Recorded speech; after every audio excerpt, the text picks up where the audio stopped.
Bismillahirrahmanirrahim. Assalamualaikum warahmatullahi wabarakatuh. Alhamdulillahirabbil alamin. Assalatu wassalamu ala Rasulillah. Segala puji kehadirat Allah Subhanahu wa taala, Tuhan semesta alam serta pencipta langit dan bumi. Dan juga sholawat untuk Nabi besar Muhammad sallallahu alaihi wasallam sebagai bentuk cinta dan penghormatan kita kepada beliau. Pada video kali ini kita akan kembali lagi mengulas atau merangkumkan buku Kisah Para Nabi karya Ibnu Katsir. Nah, sekarang kita sudah masuk ke bab ke-6 dan kita sekarang akan membahas kisah Nabi Ibrahim alaihissalam atau yang sering disebut Khalilullah atau kekasih Allah. Nah, di sini kisahnya cukup panjang di dalam buku. Jadi di sini kita akan bagi dalam beberapa part video. Jadi teman-teman bisa langsung aja cek link di deskripsi untuk melihat beberapa video mengenai Nabi Ibrahim alaihissalam. Nah, untuk poin pertama di sini kita akan membahas mengenai nama dan nasab Nabi Ibrahim alaihissalam. Jadi Nabi Ibrahim itu dikenal sebagai Ibrahim bin Tariq yang juga sering disebut Azar, yang lahir dari garis keturunan yang panjang. Ayahnya Tariq hidup selama 250 tahun. Garis keturunan beliau adalah Nahur 148 tahun, Sarug 230 tahun, Ragu 239 tahun, Falik 439 tahun, Abir 464 tahun, Solih 433 tahun, Arfaksyad 438 tahun, Sam 600 tahun, hingga Nabi Nuh alaihissalam. Nah, itu menurut ahli kitab. Demikianlah silsilah dan umur mereka. Sekali lagi hanya Allah yang tahu. Wallahu a'lam. Al-Hafiz Ibnu Asakir dalam kitab Thariqnya mengutip dari Ishaq bin Bashar Al-Khalili menyebutkan bahwa ibu Nabi Ibrahim bernama Amilah. Ada pula yang menyebutnya Bunda binti Karbita binti Katsi dari Bani Arfaksyad bin Sam bin Nuh alaihissalam. Nah, Ibrahim juga dikenal dengan gelar Abu Ad-Daifan. Beberapa sumber menyebutkan bahwa ketika Tariq berumur 75 tahun atau Azar, Ibrahim, Nahur, dan Haran itu lahir ke dunia. Haran kemudian memiliki seorang putra bernama Nabi Lut alaihissalam. Ada yang berpendapat bahwa Ibrahim adalah anak tengah, sementara Haran meninggal di tanah kelahirannya saat ayahnya masih hidup. Tanah kelahiran mereka adalah di wilayah Kaldiniun di Babilonia. Pendapat ini banyak diakui oleh ahli sejarah dan biografi. Ibnu Asakir mendukung pendapat ini, mengutip dari jalur riwayat Hisham bin Imar, dari Al-Walid, dari Sa'id bin Abdul Aziz, dari Ma'lul, dan dari Ibnu Abbas yang menyatakan bahwa Ibrahim lahir di Gaushan, Damaskus di desa Barza di Gunung Qosyun. Namun ada juga yang menyatakan bahwa Ibrahim lahir di Babilonia, mengingat beliau pernah berdoa di sana saat mengunjungi Nabi Lut alaihissalam. Nah, sekarang kita akan membahas ke poin selanjutnya yang membahas tentang pernikahan Nabi Ibrahim. Nah, menurut ahli sejarah, Nabi Ibrahim alaihissalam menikah dengan Siti Sarah, sementara Nahur menikah dengan Milka, putri Haran. Sarah dikenal sebagai wanita mandul yang tidak bisa melahirkan anak. Setelah itu, Tariq pindah bersama Nabi Ibrahim, Sarah, dan Lut atau keponakan Nabi Ibrahim, dan Haran dari wilayah Kaldiniun menuju daerah yang dihuni oleh orang-orang Kan'an. Mereka menetap di Haran, di mana Tariq wafat pada usia 250 tahun. Ini menunjukkan bahwa Nabi Ibrahim tidak dilahirkan di Haran, tetapi di wilayah Kaldiniun atau di Babilonia, di mana anak-anaknya juga lahir di sana. Nah, setelah itu mereka pindah ke tanah bangsa Kan'an yaitu Baitul Maqdis dan kemudian menetap di Haran yang saat itu masih bagian dari wilayah Kaldiniun. Mereka juga menetap di Jazirah Arab dan Syam. Penduduk Haran dan Damaskus pada masa itu menyembah 7 bintang dan menghadap kutub selatan dalam peribadatannya. Setiap pintu dari 7 pintu kuno di Damaskus memiliki relief yang melukiskan ke-7 bintang tersebut, yang digunakan dalam seremonial ibadah, hari raya, dan juga kurban. Seluruh penduduk bumi pada saat itu adalah kaum kafir, kecuali Ibrahim, istrinya, dan Nabi Lut alaihissalam. Kecuali Nabi Ibrahim, istrinya, dan Nabi Lut alaihissalam. Nabi Ibrahim dipilih oleh Allah untuk menjadi Rasul yang bertugas menghapus kesesatan dan kebatilan serta menanamkan ajaran Tauhid. Allah Subhanahu wa Ta'ala selalu menjaga Nabi Ibrahim dari kesesatan sejak kecil dan mengutusnya sebagai Rasul ketika dewasa, serta menjadikannya Khalilullah atau kekasih Allah, sebagaimana firman Allah dalam Al-Quran Surah Al-Anbiya ayat ke-51. Dan sesungguhnya kami telah anugerahkan kepada Ibrahim hidayah kebenaran sebelum Musa dan Harun, dan kami mengetahui keadaannya. Nah, ayat ini menunjukkan karunia Allah kepada Nabi Ibrahim alaihissalam. Nah, sekarang di sini kita akan langsung masuk ke bagian selanjutnya yang membahas tentang perdebatan antara Nabi Ibrahim dan kaumnya. Allah Subhanahu wa taala berfirman, "Dan demikianlah kami perlihatkan kepada Ibrahim tanda-tanda keagungan kami yang terdapat di langit dan bumi, agar ia termasuk orang yang yakin. Ketika malam telah gelap, ia melihat sebuah bintang dan berkata, 'Inilah Tuhanku.' Tetapi tatkala bintang itu tenggelam, ia berkata, 'Saya tidak suka pada yang tenggelam.' Kemudian tatkala melihat bulan terbit, ia berkata, 'Inilah Tuhanku.' Tetapi setelah bulan itu terbenam, ia juga berkata, 'Sesungguhnya jika Tuhanku tidak memberi petunjuk kepadaku, pastilah aku termasuk orang yang sesat.' Kemudian tatkala melihat matahari terbit, ia berkata, 'Inilah Tuhanku, ini yang lebih besar.' Tetapi tatkala matahari itu terbenam, ia berkata, 'Wahai kaumku, sesungguhnya aku berlepas diri dari apa yang kalian persekutukan. Sesungguhnya aku menghadapkan diriku kepada Tuhan yang menciptakan langit dan bumi dengan cenderung pada agama yang benar, dan aku bukanlah termasuk orang-orang yang mempersekutukan Tuhan.' Kaumnya membantahnya. Ia berkata, 'Apakah kalian hendak membantah tentang Allah? Padahal Allah telah memberi petunjuk kepadaku. Aku tidak takut terhadap malapetaka dari sembahan-sembahan yang kalian persekutukan dengan Allah, kecuali jika Tuhanku menghendaki sesuatu dari malapetaka itu. Pengetahuan Tuhanku meliputi segala sesuatu. Apakah kalian tidak mengambil pelajaran? Bagaimana aku takut pada sembahan-sembahan yang kalian persekutukan dengan Allah? Padahal kalian tidak mempersekutukan Allah dengan sembahan-sembahan yang Allah sendiri tidak menurunkan hujah kepada kalian untuk mempersekutukannya. Manakah di antara dua golongan itu yang lebih berhak memperoleh keamanan dari malapetaka jika kamu mengetahui?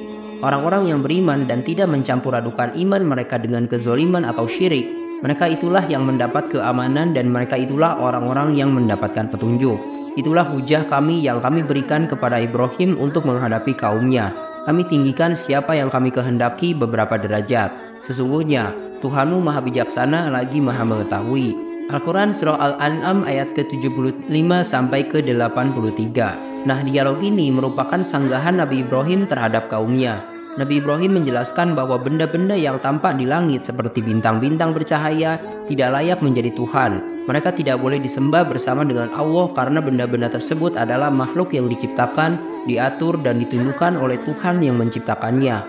Bintang, bulan, dan matahari muncul dan tenggelam, sementara Tuhan tidak pernah hilang, tidak timbul dan tenggelam, dan tidak pernah lenyap. Tuhan adalah maha kekal dan maha abadi. Tidak ada Tuhan selain Allah, dan hanya Dia yang layak disembah. Nah, pertama, Nabi Ibrahim menjelaskan kepada kaumnya bahwa bintang-bintang tidak mungkin menjadi Tuhan. Ada yang menyebut bahwa bintang yang dimaksud adalah Lucifer atau bintang fajar. Lalu Nabi Ibrahim berpindah pada bulan yang lebih besar cahayanya daripada bintang. Terakhir, ia menunjukkan matahari yang sinarnya paling terang. Nabi Ibrahim menjelaskan bahwa semua benda itu tunduk pada kekuasaan Tuhan, sebagaimana firman Allah dalam Al-Quran Surah Fussilat ayat ke-37. Dan di antara tanda-tanda kekuasaannya adalah malam, siang, matahari, dan bulan. Janganlah sembah matahari maupun bulan, tetapi sembahlah Allah yang menciptakan jika kalian hendak menyembahnya. Oleh sebab itu, Allah Subhanahu wa taala berfirman lagi dalam Al-Quran Surah Al-An'am ayat ke-78 sampai ke-80. Kemudian ketika ia atau Nabi Ibrahim melihat matahari terbit, ia berkata, "Inilah Tuhanku, ini yang lebih besar." Namun ketika matahari itu terbenam, ia berkata, "Wahai kaumku, sesungguhnya aku berlepas diri." Maksudnya, aku tidak pernah memperdulikan Tuhan-Tuhan yang kalian jadikan sebagai sesembahan selain Allah. Sesungguhnya Tuhan-Tuhan kalian tidak dapat memberikan manfaat sedikit pun, tidak dapat mendengar dan juga tidak berakal. Semua itu hanyalah benda-benda yang diatur dan dikendalikan oleh Tuhan sebagaimana bintang-bintang dan benda-benda langit lainnya. Jelas bahwa nasihat Nabi Ibrahim kepada penduduk Haran tentang bintang-bintang itu semata-mata karena mereka menyembahnya. Ini sekaligus menolak pendapat yang mengatakan bahwa Nabi Ibrahim mengatakan hal itu saat ia keluar dari sebuah lorong ketika masih kecil, seperti yang dikemukakan oleh Ibnu Ishaq dan lainnya berdasarkan kabar-kabar Israiliyat yang tidak dapat dipercaya dan bertentangan dengan kebenaran. Nah, untuk poin selanjutnya kita akan membahas di sini mengenai dakwah Nabi Ibrahim alaihissalam. Jadi penduduk Babilonia adalah kaum yang menyembah berhala. Nabi Ibrahim mengingatkan mereka melalui dialog dan perdebatan bahwa penyembahan berhala adalah tindakan sesat dan batil. Firman Allah dalam surah Al-Ankabut ayat ke-25 menggambarkan pesan Nabi Ibrahim. Ibrahim berkata, "Sesungguhnya berhala-berhala yang kalian sembah selain Allah adalah untuk menciptakan perasaan kasih sayang di antara kalian dalam kehidupan di dunia ini. Kemudian pada hari kiamat, sebagian kalian mengingkari sebagian yang lain dan sebagian kalian melaknati sebagian yang lain. Dan tempat kembali kalian ialah neraka yang sekali-kali tidak akan bagi kalian seorang penolong pun. Dalam surah Al-Anbiya, Allah juga berfirman, "Dan sesungguhnya telah kami anugerahkan kepada Ibrahim hidayah kebenaran sebelum Nabi Musa dan Nabi Harun. Dan kami juga mengetahui keadaannya. Ingatlah ketika Nabi Ibrahim berkata kepada ayahnya dan kaumnya, 'Patung-patung apakah ini yang kalian tekun beribadah padanya?' Mereka menjawab, 'Kami mendapati bapak-bapak kami menyembahnya.' Ibrahim berkata, 'Sesungguhnya kalian dan bapak-bapak kalian berada dalam kesesatan yang nyata.' Mereka menjawab, 'Apakah kamu datang kepada kami dengan sungguh-sungguh ataukah kamu termasuk orang-orang yang bermain-main?' Ibrahim berkata, 'Sebenarnya Tuhan kalian adalah Tuhan langit dan bumi yang telah menciptakannya, dan aku termasuk orang-orang yang dapat memberikan bukti atas yang demikian itu. Demi Allah, sesungguhnya aku akan melakukan tipu daya terhadap berhala-berhala kalian sesudah kalian pergi meninggalkannya.' Lalu Nabi Ibrahim membuat berhala-berhala itu hancur berpotong-potong, kecuali yang terbesar atau induk dari patung-patung yang lain agar mereka kembali untuk bertanya kepadanya. Mereka berkata, 'Siapakah yang melakukan perbuatan ini terhadap Tuhan-Tuhan kami? Sesungguhnya ia termasuk orang-orang yang zalim.' Mereka berkata, 'Kami dengar ada seseorang pemuda yang mencela berhala-berhala ini yang bernama Ibrahim.' Mereka berkata, 'Bawalah ia dengan cara yang dapat dilihat orang banyak agar mereka menyaksikan.' Mereka bertanya, 'Apakah kamu yang melakukan perbuatan ini terhadap Tuhan-Tuhan kami, hai Ibrahim?' Nabi Ibrahim pun menjawab, 'Sebenarnya patung yang besar itulah yang melakukannya. Maka tanyakanlah pada berhala itu jika mereka dapat berbicara.' Lalu mereka kembali pada kesadaran dan Ibrahim berkata, 'Sesungguhnya kalian adalah orang-orang yang menganiaya diri sendiri.' Kemudian kepala mereka jadi tertunduk dan berkata, 'Sesungguhnya kamu Ibrahim telah mengetahui bahwa berhala-berhala itu tidak dapat berbicara.' Nabi Ibrahim pun berkata, 'Lalu mengapa kalian menyembah selain Allah sesuatu yang tidak dapat memberi manfaat sedikit pun dan tidak pula memberi mudarat kepada kalian? Ah, celakalah kalian dan apa yang kalian sembah selain Allah. Apakah kalian tidak memahami juga?' Mereka berkata, 'Bakarlah ia dan bantulah Tuhan-Tuhan kami jika kalian benar-benar hendak bertindak.' Kami berfirman, 'Hai api, menjadi dinginlah dan menjadi keselamatanlah bagi Ibrahim.' Mereka hendak membuat makar terhadap Nabi Ibrahim, maka kami menjadikan mereka orang-orang yang paling merugi. Al-Quran Surah Al-Anbiya ayat ke-51 sampai ke-70. Selain itu, Allah Subhanahu wa taala juga berfirman lagi dalam Al-Quran Surah Asy-Syu'ara ayat ke-69 sampai ke-83. Dan bacakanlah kepada mereka kisah Ibrahim ketika ia berkata kepada ayahnya dan kaumnya, 'Apakah yang engkau sembah?' Mereka menjawab, 'Kami menyembah berhala-berhala dan kami senantiasa tekun menyembahnya.' Nabi Ibrahim pun berkata, 'Apakah berhala-berhala itu mendengar doa kalian sewaktu kalian berdoa kepadanya, atau dapatkah mereka memberi manfaat kepada kalian atau memberikan mudarat?' Mereka menjawab, 'Bukan karena itu. Sebenarnya kami mendapati nenek moyang kami berbuat demikian.' Nabi Ibrahim pun berkata, 'Apakah kalian telah memperhatikan apa yang selalu kalian dan nenek moyang kalian sembah? Karena sesungguhnya apa yang kalian sembah itu adalah musuh kalian, kecuali Tuhan semesta alam, yaitu Tuhan yang telah menciptakan aku, maka dialah yang menunjuki aku. Dialah Tuhanku yang memberi makan dan minum kepadaku. Dan apabila aku sakit, dialah yang menyembuhkanku. Dia pula yang akan mematikan aku, kemudian akan menghidupkan aku kembali. Dan yang amat aku inginkan adalah mengampuni kesalahanku pada hari kiamat.' Nabi Ibrahim pun berdoa, 'Ya Tuhanku, berikanlah kepadaku hikmah dan masukkanlah aku ke dalam golongan orang-orang yang soleh.' Selain kedua surah tadi, di sini kita akan coba bacakan satu surah lagi di surah Asy-Syaffat ayat ke-83 sampai ke-98. Dan sesungguhnya Ibrahim benar-benar termasuk golongan Nuh. Ingatlah ketika ia datang kepada Tuhannya dengan hati yang suci. Ingatlah ketika ia berkata kepada ayahnya dan kaumnya, 'Apa yang kalian sembah itu? Apakah kalian menghendaki sembahan-sembahan selain Allah dengan jalan berbohong?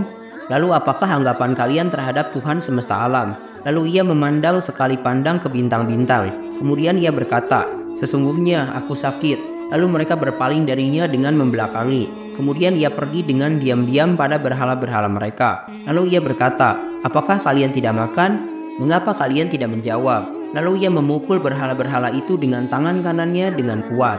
Kemudian kaumnya datang kepadanya dengan bergegas. Ibrahim berkata, 'Apakah kalian menyembah patung-patung yang kalian pahat itu? Padahal Allah yang menciptakan kalian dari apa yang kalian buat itu.' Mereka berkata, 'Dirikanlah suatu bangunan untuk membakar Nabi Ibrahim, lalu lemparkanlah ia ke dalam api yang menyala-nyala itu. Mereka hendak melakukan tipu muslihat kepadanya, maka kami jadikan mereka orang-orang yang hina.' Al-Quran Surah Asy-Syaffat ayat ke-83 sampai ke-98. Demikianlah dakwah Nabi Ibrahim yang penuh dengan tantangan dari kaumnya yang menyembah berhala. Melalui hikmah dan kebijaksanaannya, Nabi Ibrahim berusaha menyadarkan mereka akan kesesatan penyembahan berhala dan mengajak mereka untuk menyembah Allah yang Maha Esa. Terima kasih telah menyimak. Silahkan kirim dukungan kalian dengan klik tombol like, subscribe channel ini, dan bagikan juga ke teman-teman kalian. Semoga dengan membagikan itu kalian bisa mendapatkan pahala jariah dari video ini. Mohon maaf bila ada kesalahan. Wabillahi taufik wal hidayah. Wassalamualaikum warahmatullahi wabarakatuh.